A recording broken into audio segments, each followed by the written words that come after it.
धनतेरस, छोटी दिवाली और दिवाली, इन 3 दिन में किए गए दीप दान का फल किसी भी मनुष्य को नहीं प्राप्त होता है।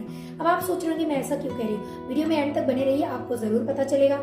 साथ ही वो बात भी पता चलेगी कि आप ऐसा क्या करें जिससे इन 3 दिन में किए गए दीप दान का फल आपको कई हजार गुना होकर के रिटर्न मिले। तो ये बात तब की है जब भगवान नारायण वामन रूप लेकर के राजा बलि के वहां 3 पग भूमि का दान लेने के लिए आते हैं। राजा बलि अपनी बुद्धिमत्ता से भगवान नारायण को, अपनी श्रद्धा भक्ति से भगवान नारायण को 3 पग भूमि का दान दे देते हैं, जिससे भगवान नारायण अति प्रसन्न होते हैं। नारायण जी को प्रसन्न देखकर राजा बलि कहते हैं, हे प्रभु, यदि आप मुझसे प्रसन्न हैं तो क्या आप मेरी एक मनोकामना पूर्ण करेंगे। भगवान नारायण कहते हैं, तथास्तु, मांगिए, क्या मांगना है। तब राजा बलि कहते हैं कि पृथ्वी पर जो भी मनुष्य दिवाली, धनतेरस और काली चौदस को दीप दान करता है उसका संपूर्ण फल मुझे प्राप्त हो। भगवान नारायण कहते हैं, तथास्तु।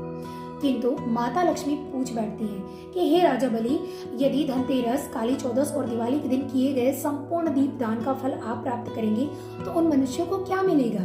तब राजा बलि कहते हैं, हे माता रानी, दीपावली के बाद आने वाली पूर्णिमा के दिन जो भी मनुष्य संध्या के समय किसी भी जलाशय के पास में, चाहे तालाब, नदी, सरोवर, नहर, किसी भी जलाशय के पास में एक दीप का दान करेगा, सच्चे हृदय से दीप का दान करेगा, उस मनुष्य के धनतेरस, काली चौदस और दिवाली के दिन किए गए दीप दान का फल कई हजार गुना